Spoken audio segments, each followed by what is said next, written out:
आज मैं आपको एक राजा के बताने जा रहा हूँ जो भारत देश में मुई थी, जिसे हम कभी सोने की चिड़िया कहते थे।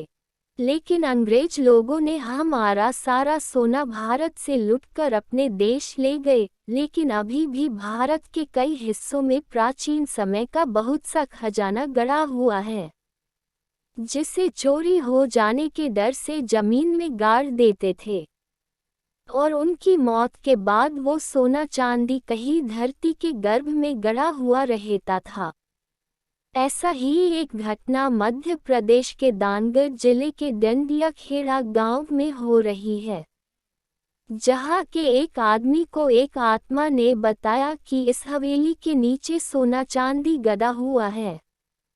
तो उसने अपनी सरकार को बताया कि एक राजा की आत्मा ने मुझको बताया कि जमीन में गड़ा 10,000 टन सोने का रहस्य उसने मुझे बताया, जो आज के सोने के रेट के हिसाब से इसकी कीमत तो 200 अरब रुपए के लगभग होगी।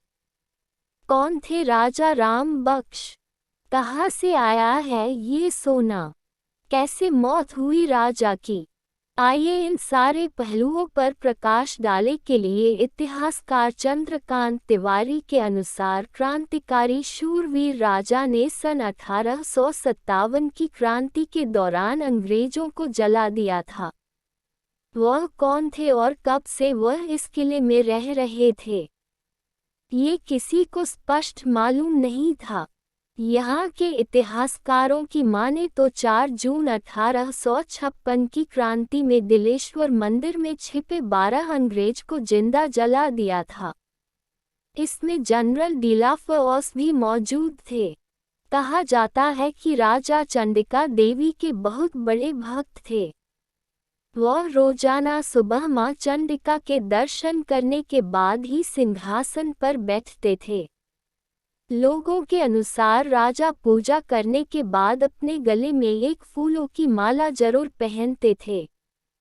यही वजह है कि अंग्रेजों को जिंदा जलाने की सजा के रूप में फांसी की सजा सुनाई गई और उनको फांसी पर लटकाया गया, तो उन्हें कुछ नहीं हुआ। इस तरह 3 बार उनको फांसी दी गई मगर राजा को कुछ नहीं हुआ। तब राजा राव राम बख्श सिंह ने अपने गले में पड़े फूल की माला को उतार कर फेंका और यमुना से अपनी आगोश में लेने की प्रार्थना की। उसके बाद जब अंग्रेजों ने उनको फांसी पर लटकाया, तब उनके प्राण शरीर से निकल गए थे और उस इंसान को जिस आत्मा ने बताया था, वो आत्मा वही होगी। इसके बाद उस आदमी को थोड़ा बहुत रुपया मिला और सारा खजाना सरकार को मिल गया।